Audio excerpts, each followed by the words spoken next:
नमस्कार, अपना उत्तराखंड में आप सभी का स्वागत है। मैं हूं नीलू। करते हैं खबरों की शुरुआत। इस वक्त देहरादून से एक बड़ी खबर आ रही है, जहां पर कर्मकार कल्याण बोर्ड के अध्यक्ष शमशेर सिंह सत्याल ने 15 करोड़ की बैंक पेमेंट पर रोक लगा दी है। बोर्ड की गायब हुई सभी फाइलें वापस मिल गई हैं। वहीं नव नियुक्त सचिव दीप्ति सिंह आज पदभार ग्रहण करेगी। सबसे पहले अब फाइलों की डीप स्टडी की जाएगी, लेकिन इस बीच खबर ये आ रही है कि जो 15 करोड़ की बैंक पेमेंट पर उसे रोक लगा दी गई है। जो कर्मकार कल्याण बोर्ड के अध्यक्ष हैं शमशेर सिंह सत्याल, उन्होंने 15 करोड़ की बैंक पेमेंट पर रोक लगा दी है।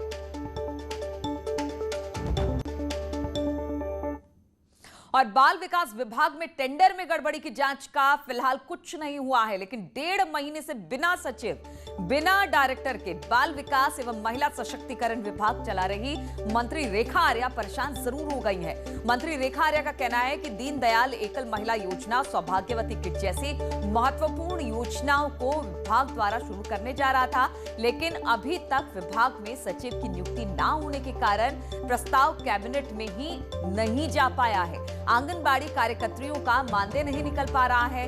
पोषण अभियान का बजट अलॉटमेंट नहीं हो पाने के कारण महत्वपूर्ण कार्य भी प्रभावित हो रहे हैं। रेखा आर्या का कहना है कि 11 नवंबर को सीएम उनसे जुड़े विभागों की समीक्षा करने जा रहे हैं। ऐसे में बाल विकास एवं महिला सशक्तिकरण विभाग की समीक्षा कैसे होगी, ये बड़ा सवाल है। निश्चित रूप से दोनों अधिकारियों के न होने के चलते कार्य प्रभावित हो रहे हैं। लगातार जो मैं समीक्षा बैठकें किया करती थी, वो समीक्षा बैठकें नहीं हो पा रही है। इसके साथ साथ मैं आंगनबाड़ी कार्यकर्तियों का मानदेय का विषय है, या सैलरी का विषय है, या योजनाओं में बजट आवंटन का विषय है, तो शासन स्तर पर सभी चीज़ें जो है लंबित है। और इसके साथ साथ मैं निदेशालय स्तर पर भी सभी चीज़ें लंबित है। मैं उम्मीद करती हूँ कि माननीय मुख्यमंत्री जल्द ही जो है दोनों अधिकारी, वो सचिव स्तर के हों, निदेशालय स्तर के हों, दोनों को देने का जो है काम करने का काम करेंगे। इसके अलावा 11 तारीख को हमारी समीक्षा बैठक भी है, और मैं उम्मीद और अपेक्षा करती हूं कि 11 तारीख से पहले यदि हमारे दोनों अधिकारी आ जाएंगे तो निश्चित रूप से जो प्रेजेंटेशन विभाग का तैयार होना है वो हम तैयार कर पाएंगे। और हल्द्वानी के एक आदर्श जीवन नशा मुक्ति केंद्र में भर्ती पिथौरागढ़ की एक युवक की संदिग्ध हालत में मौत हो गई। मौत की वजह मारपीट बताई जा रही है, लेकिन नशा मुक्ति केंद्र ने ये बात परिजनों से छिपा दी। मौत की वजह का खुलासा तब हुआ जब शव हल्द्वानी से पिथौरागढ़ लाया गया, जहां परिजनों ने मृतक के शरीर में चोट के गहरे निशान देखे, जिसके बाद परिजनों ने पुलिस में इस बात की शिकायत दर्ज करवाई। पुलिस ने पूरे मामले की जांच में अभी जुटी हुई है। हालांकि न्यूज 18 के कैमरे में नशा मुक्ति केंद्र के संचालक और वहां भर्ती मरीजों ने स्वीकार किया है कि मृतक मरीज और उसके बीच मारपीट हुई है, जिससे नशा मुक्ति जो केंद्र है उस सवालों के घेरे में खड़ा हो चुका है। वो करे उनके भी मतलब थप्पड़ हमने भी मारे। फिर पीठ में चोट के निशान बता रहे हैं। हाँ सर, वो पीठ में ऐसा होता है कि फिर वो स्टाफ वाले पे भी हाथ मारने लग गए थे, और मेरे पे भी उन्होंने बहुत हाथ मारे। तो उसके बाद उनके हैंड बांध दिए थे, तो पीठ पे हमने थपकी मारी थी उनके। मैं इनके लिए अच्छा कर रहा हूँ, इनको समझ आ गई है। और सेकेंडली, जो इनका मारपीट हुई है, इनकी आपस में झगड़ा हुआ है, उसके साथ इनकी मारपीट हुई है, स्टाफ के लोगों के साथ भी हुई है। मैं स्टाफ के भी जो दुर्व्यवहार हुआ है उसमें इनकार नहीं करता हूं, और जांच में पूरा सहयोग देने को तैयार हूं। कल एसएसपी साहब भी आए थे, अमित श्रीवास्तव जी भी आए थे। हल्द्वानी के एक नशा मुक्ति केंद्र पर अपने यहाँ भर्ती मरीज की हत्या का आरोप लगा है। ये आप देख सकते हैं, आदर्श जीवन फाउंडेशन का बोर्ड लगा हुआ है, यही नशा मुक्ति केंद्र है। और यहाँ पर तरह तरह के जो नशे होते हैं, जिसमें चरस, स्मैक, गोलियां, इंजेक्शन, अफीम, शराब और अन्य तरह के जो नशे होते हैं, उन सब का इलाज किया जाता है, ऐसा दावा किया जाता है। और सामने ये नशा मुक्ति केंद्र की बिल्डिंग मैं आपको दिखाऊं, ये नशा मुक्ति केंद्र की बिल्डिंग बनी हुई है, और यहीं पर मरीजों का इलाज होता है। एक मरीज 21 अक्टूबर को यहाँ पर भर्ती होता है पिथौरागढ़ से आकर के, और रविवार को अचानक से उसके साथ मारपीट होती है इस नशा मुक्ति केंद्र के भीतर, जैसा कि एडमिट कर रहे हैं नशा मुक्ति केंद्र के जो परामर्शदाता हैं राजीव जोशी। उनका ये मानना है कि हाँ, ज़रूर मारपीट हुई है, लेकिन पूरी की पूरी मारपीट को एक तरीके से नेचुरल डेथ दिखाने की कोशिश होती है। लेकिन जब डेड बॉडी यहाँ से पिथौरागढ़ पहुँचती है तो मामले का पूरा खुलासा होता है।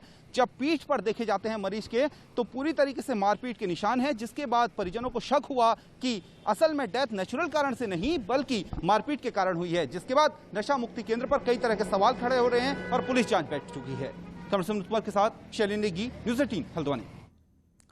और विकासनगर के कालसी वन प्रभाग अंतर्गत टिमली रेंज में ढकरानी गांव में सुबह 2 जंगली हाथियों के पहुंचने से हड़कंप मच गया।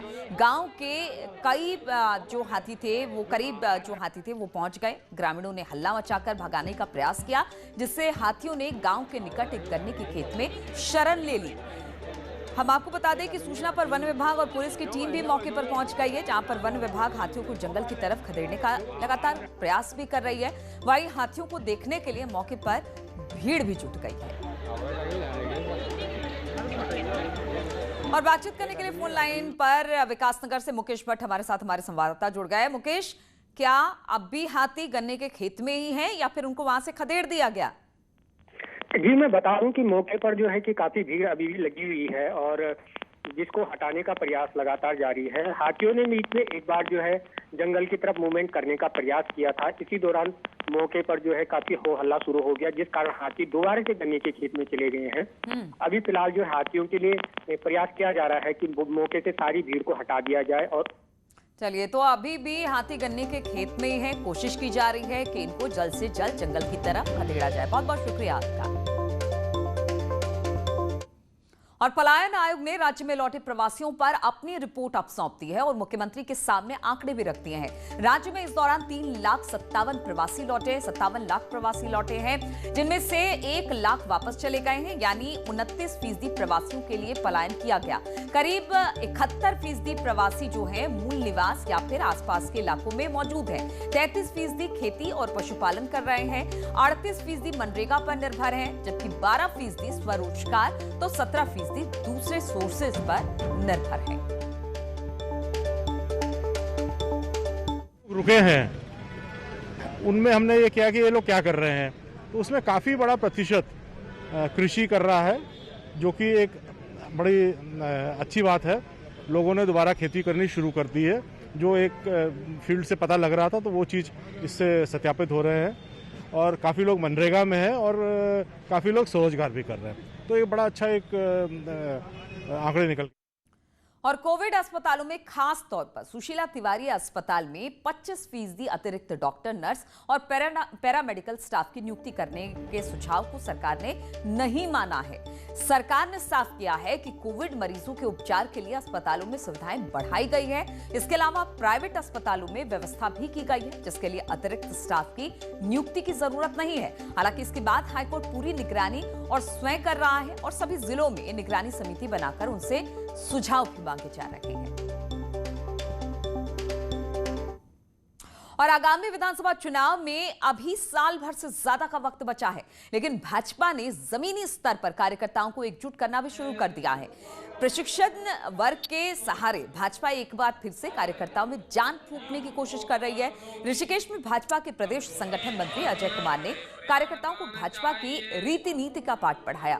साथ ही आगामी चुनाव के लिए पार्टी द्वारा किए गए कार्य को जनता तक पहुंचाने की सीख भी दी। ये तो आप सबको पता है कि 2022 की भारतीय जनता पार्टी ने पूरी तरह तैयारी चालू कर दी है और हमारा सबसे महत्वपूर्ण ये है कि हमारे जितने भी मंडल के कार्यकर्ता हैं, वो बूथ स्तर तक का जो भी हमारा कार्यकर्ता है, उसको हमारी भारतीय जनता पार्टी की रीति नीति और उसकी विचारधारा का पता होना चाहिए।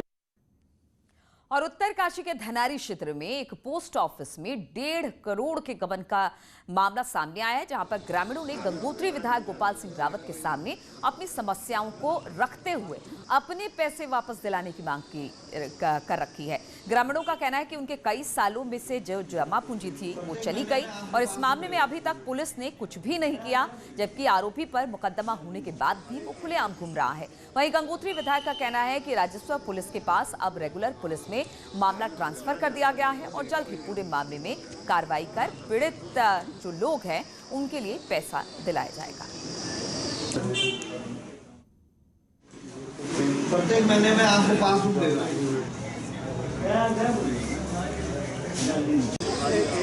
मैं तो चाहता हूं कि ऐसे आदमी के खिलाफ सख्त और कानूनी कार्रवाई हो। पुलिस के पास गया तो मेरे पुलिस अधिकारियों से बात हुई कि उन्होंने कहा जल्द से जल्द हम इस पर जो है कार्रवाई करेंगे। और पोस्ट ऑफिस के जो इनके पोस्ट मास्टर यहाँ रहता है उससे भी बात हुई है कि वो भी अपने स्तर से जांच करें और जो है जांच में जो भी दोषी पाया जाएगा उसके खिलाफ जो सख्त कार्रवाई करने के लिए हमने बोला है। नैनीताल में देवीधुरा फतेहपुर मार्ग में गड़बड़ी का मामला सामने आया है। पीएमओ कार्यालय अब ये पहुंच गया है। ग्रामीण इस बात से भी नाराज है कि सालों से सड़क का काम ही पूरा नहीं हो सका। वहीं पीएमओ को भेजे गए शिकायती पत्र में मांग की गई है कि इस सड़क निर्माण की उच्च स्तरीय जांच की जाए, मानकों के तहत कार्य हो। वहीं कंपनी ने बोर्ड लगा दिया है कि मई 2020 में कार्य पूर्ण हो गया है। सड़क निर्माण की गुणवत्ता पर सवाल उठाते हुए स्थानीय लोगों ने कहा कि नैनीताल राजस्व को खतरा पहुंच रहा है। निहाल नाले से मिट्टी और पत्थर लाकर इसमें डाला जा रहा है, जो मिट्टी सड़क के मानकों के विरुद्ध है। सर कार्य नहीं हो रहा है, जिसमें जीएसबी बिचती है, जीएसबी में कंकड़ होने चाहिए, तो ये सारे मट्टी डाल दे रहे हैं।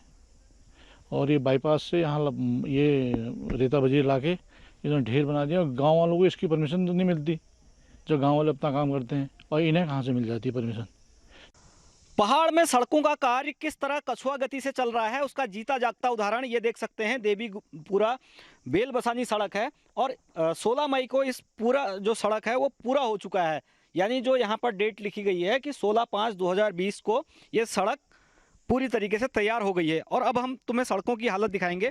ये बेलबसानी वाली सड़क है, देवीधुरा बेलबसानी, और देख सकते हैं कि किस तरह से अभी जो सड़क का काम है वो आधा अधूरा किया गया है, और जिस तरह से ये मिलना था वो अभी तक नहीं मिला गया है। जिस तरह से अगर देखा जाए तो 10 साल पहले ये सड़क स्वीकृत हुई थी ग्रामीण इलाकों को देखते हुए, लेकिन उसके बाद ये सड़क का निर्माण हो जरूर रहा है, लेकिन काफ़ी धीमा गति से काम हो रहा है। और ये देख सकते हैं कि इस तरह से जो स्थानीय जो नालों से मिट्टी पत्थर उठाया जा रहा है उसको इस सड़क में यूज़ किया जा रहा है, क्योंकि इस पर भी अब जो ग्रामीण लोग हैं वो सवाल उठा रहे हैं कि ये जो पत्थर और मिट्टी है उससे ये सड़क नहीं रुकेगी, क्योंकि जिस तरह से जो नैनीताल राजभवन या निहाल नाला है वहाँ से इस तरह से जो मिट्टी और पत्थर है उसको लाया जा रहा है, उस पर सवाल उठाए जा रहे हैं। और कहा यह भी जा रहा है कि जो नैनीताल राजभवन है वो खतरे में है, और वहाँ से ठेकेदार को इस तरह से अनुमति दे दी गई कि वो इस सड़क में इसको डालने के लिए यूज़ कर सके, लेकिन स्थानीय लोगों को इसको लाने की अनुमति नहीं दी गई है, जिससे नैनीताल राजभवन भी खतरे में है। उम्मीद करते हैं कि जिस तरह से जो क्वालिटी पर सवाल उठ रहे हैं, जिस तरह से ये पूरा सामान या मिट्टी पत्थर यूज़ किया जा रहा है, उम्मीद करते हैं कि मानकों के अनुसार ये पूरा काम आगे हो सकेगा। वीरेंद्र बिष्ट, न्यूज़ 18, नैनीताल। और देहरादून में जल्द ही ट्रैफिक की व्यवस्था नहीं सुधरी तो दिल्ली की तर्ज पर ऑड इवन व्यवस्था पर विचार किया जा सकता है। शहर में चल रहे स्मार्ट सिटी के काम को देखते हुए राजधानी में कहीं वन वे व्यवस्था लागू की जा रही है तो कहीं पर बड़े वाहनों की आवाजाही पर रोक लगाने की तैयारी की जा रही है। यदि इसके बावजूद भी यातायात व्यवस्था बेहतर नहीं हुई तो राजधानी देहरादून में ऑड इवन व्यवस्था पर भी विचार किया जा सकता है।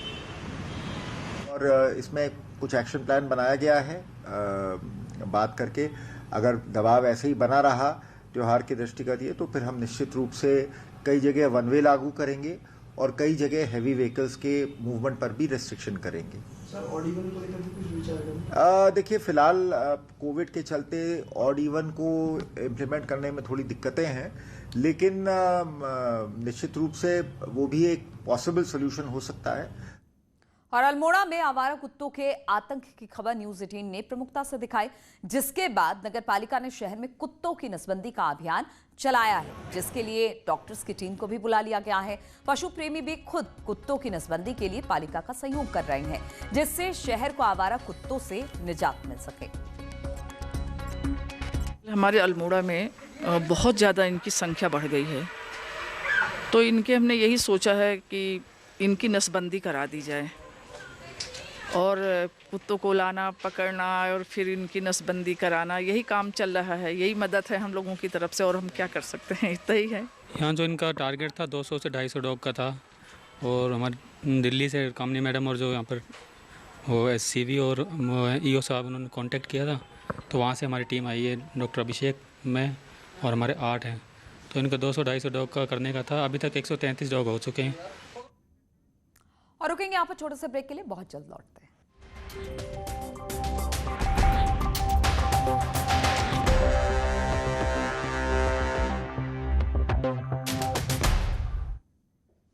खटीमा में नजदीक आ रहे दिवाली के त्योहार के दौरान कोर्ट के आदेश के बाद प्रशासन ने अतिक्रमण हटाने के अभियान चलाया, जिसमें 100 से ज्यादा व्यापारी प्रभावित हुए। नैनीताल सांसद अजय भट्ट खटीमा में दीपावली से पहले प्रशासन द्वारा हटाए जा रहे अतिक्रमण पर नाराजगी जाहिर की है। कोरोना काल में पहले ही आर्थिक मंदी झेल रहे व्यापारियों को दीपावली तक प्रशासन से राहत देने की बात कही। साथ ही प्रभावित दुकानदारों को दूसरी जगह सरकार से विस्थापन करने की बात भी कही। ये सरकार की नीति है। अगर कोई हटाए जाते हैं, हमारे नागरिक हैं, हमारे लोग हैं, बेघर नहीं होना चाहिए। तत्काल प्रभाव से यहाँ के डिस्ट्रिक्ट एडमिनिस्ट्रेशन को मैं कहना चाहूँगा और स्थानीय एडमिनिस्ट्रेशन को, जो भी हैं ऐसे स्थान देखें जहाँ पर पुनर्वासित किया जाए। और 9 नवंबर को राज्य स्थापना दिवस के दिन होने वाली परेड और साहसिक करतब के लिए देहरादून पुलिस लाइन में तैयारियां शुरू भी हो चुकी हैं। हालांकि कोरोना संक्रमण के चलते इस बार की परेड को सीमित रखा गया है और सोशल डिस्टेंसिंग के चलते परेड में आने वाले गेस्ट से लेकर दर्शकों की संख्या भी सीमित रखी गई है। राज्य स्थापना दिवस में होने वाले परेड के लिए साहसिक के साथ साथ रंगारंग कार्यक्रम भी होंगे, जिसमें डॉग्स के करतब भी देखने को मिलेंगे। हॉर्स राइडिंग, बाइक स्टंट का भी प्रदर्शन किया जाएगा और लोग इसका आनंद उठा सकेंगे। मुद्रा का प्रदर्शन सुभाष रणजीत महिला आरक्षी प्रीति मंच के द्वारा। हम लोगों ने जो कंटीजेंट बनाए हैं वो 6 कंटीजेंट है और हर एक कंटीजेंट की जो नफरी है वो 18 लोगों की है। उनके बीच की जो दूरी है 2 मीटर की रखी गई है और वही फासला प्लाटून कमांडर और सेकंड कमांड और फर्स्ट कमांड के बीच में भी उतनी ही दूरी का व्यवधान किया गया है। सबसे ज़्यादा जो आकर्षण का केंद्र रहता है वो रहता है इसकी भव्यता। सभी परेडों से ज़्यादा इसकी भव्यता रहती है और जो साहसिक खेलों का जो प्रदर्शन रहता है, जिसमें हमारे झांबाज मोटरसाइकिल दस्ते के जो जवान हैं उनके द्वारा विभिन्न प्रकार की मुद्राओं में जो वो स्टंट करते हैं, वो आपको बिल्कुल ऐसा फील कराएगा कि जैसे आप किसी मूवी को देख रहे हो, स्टंट मूवी को देख रहे हो। और पहाड़ों का मौसम अब बदलने लगा है। केदारनाथ धाम में आज सुबह से बर्फबारी हो रही है। धाम में हो रही बर्फबारी से 2 इंच बर्फ की परत जम गई है, जिसके बाद से केदारनाथ में ठंड बढ़ गई। लेकिन बर्फबारी के बाद बढ़ती ठंड से भी तीर्थयात्रियों के जो उत्साह है उसमें कोई कमी नजर नहीं आ रही है। बर्फबारी के दौरान भी बाबा के भक्त लाइन में खड़े दर्शनों के लिए अपनी बारी का इंतजार करते नजर आए।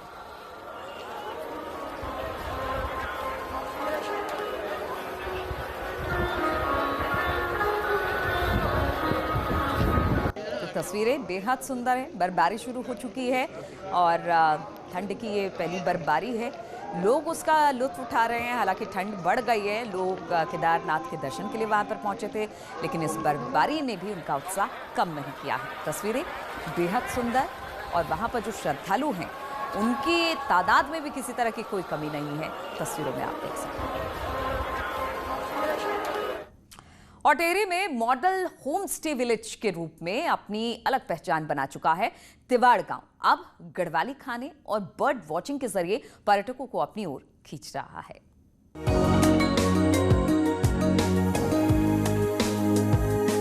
टिहरी झील से सटे तिवाड़ गांव को मॉडल होम स्टे विलेज कहा जाता है। अनलॉक के बाद पहाड़ों पर भी पर्यटक की आवाजाही शुरू हो गई है। तिवाड़ गांव आ रहे पर्यटकों को गढ़वाली भोजन काफी पसंद आ रहा है। गढ़वाली खाने में उन्हें कढ़ी, फाड़ा, रोटाना, अरसे, कापली दिए जा रहे हैं, जो स्वादिष्ट होने के साथ ही सेहतमंद भी हैं। पर्यटक भी महिलाओं से गढ़वाली भोजन बनाना सीख रहे हैं। टिहरी झील में जो टूरिस्ट आ रहे हैं, हम इसको होम स्टे में लाएंगे। गांव की जो पारंपरिक व्यंजन उनको परसेंगे, गांव की कला संस्कृति से जोड़ेंगे। होम स्टे वगैरह की फैसिलिटी है तो हम लोगों ने देखना चाहा, यहाँ के देखा काफ़ी अच्छा लगा।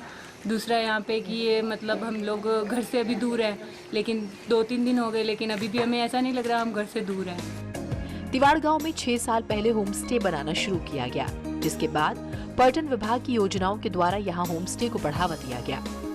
इसके जरिए लोग स्वरोजगार से जुड़े पर्यटकों के लिए बर्ड वॉचिंग और ट्रैकिंग रूट को डेवलप कर रहे हैं, जिससे पर्यटकों को आकर्षित किया जा सके।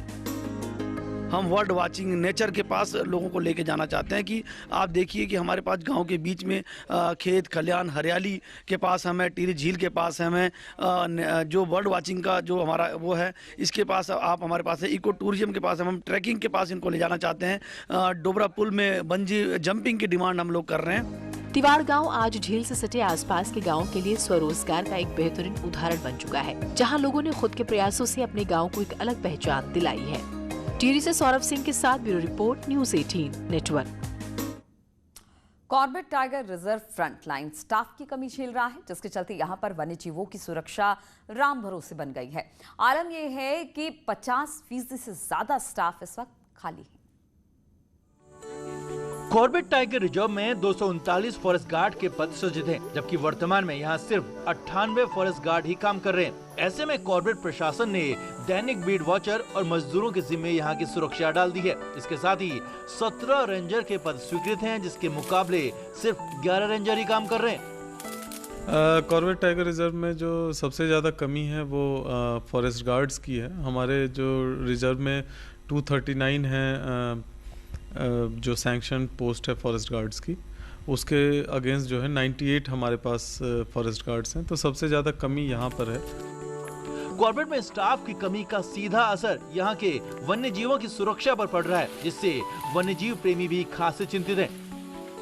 98 वन रक्षकों के भरोसे ही वन जीवों की सुरक्षा नहीं हो सकती है, बहुत ही नाकाफी है। 50% से भी कम है। तत्काल जो है फॉरेस्ट गार्ड की भर्ती होनी चाहिए वन जीवों की सुरक्षा के लिए। फ्रंटलाइन स्टाफ में 50% से भी ज्यादा की कमी होना गंभीर विषय है। ऐसे में आप अनुमान लगा सकते हैं कि बाघों के गढ़ में बाघ कितने दिनों तक महफूज रह पाएंगे। गोविंद पाटनी, न्यूज़ 18, रामनगर।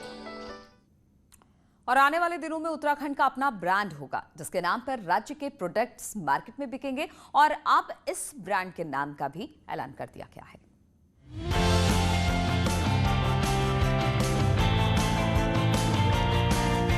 बीस साल में उत्तराखंड अपने उत्पादों की कोई पहचान मार्केट में नहीं बना पाया। सेब से लेकर मंडुवे तक प्रोडक्ट्स की कोई ब्रांडिंग नहीं हुई, लेकिन आने वाले दिनों में उत्तराखंड के प्रोडक्ट्स एक खास ब्रांड नेम से बिकेंगे। सरकार ने इसका ब्रांड नेम होली हिमालय तय किया है, यानी देवभूमि की पवित्रता भी और शुद्धता भी। एक और जहां जो ग्राहक हैं, जो यहाँ के स्थानीय उत्पादों का स्वाद लेना चाहते हैं, उनको यहाँ पर सब कुछ उपलब्ध होगा। दूसरी तरफ जो हमारे किसान हैं और जो महिला समूह हैं जो इसको संचालित कर रहे हैं, उनको भी रोजगार मिलेगा। राज्य सरकार ने जो रूरल ग्रोथ सेंटर की कॉन्सेप्ट की अवधारणा की थी, अब वो धरातल पर नजर आने लगी। राज्य का अपना ब्रांड होगा तो खासतौर पर पहाड़ी ऑर्गेनिक प्रोडक्ट्स को नई मार्केट मिलेगी। वहीं गांव में खेती करने से लेकर पैकिंग करने वालों को सीधा फायदा होगा, वो भी उस राज्य में जहां लोकल प्रोडक्ट्स की ब्रांडिंग रोजगार का जरिया नहीं बन पाई। देखिए, अम्ब्रेला ब्रांड का होना जरूरी है। जैसे हिलांस है प्योर है ना, ट्राइब्स ऑफ इंडिया का ब्रांड है, हर एक का ब्रांड है, तो एक अम्ब्रेला ब्रांड पूरे राज्य का होना जरूरी है। उससे हमारी जो मार्केटिंग है उसको बहुत बड़ी बूस्ट मिलेगी। लेकिन अम्ब्रेला ब्रांड हम कर नहीं पाए, हिमाचल ने कर लिया है। हिमाचल पुरानी स्टेट है, तो अभी माननीय मुख्यमंत्री इसमें पहल कर रहे हैं और ये हो जाएगा। राज्य के प्रोडक्ट्स को एक ब्रांड नेम देने से सरकार को बड़े बदलाव की उम्मीद है और इसी को देखते हुए सरकार ने होली हिमालय ब्रांड नेम से काम तेज कर दिया है और जल्द ही ये नाम आपको मार्केट में भी नजर आएगा। दीपांकर भट्ट, न्यूज़ 18, देहरादून। तो इन्हीं तमाम खबरों के साथ इस बुलेटिन में फिलहाल इतना ही। रुकेंगे छोटे से ब्रेक के लिए, लेकिन ब्रेक के बाद भी लगातार खबरों का सिलसिला जारी रहेगा।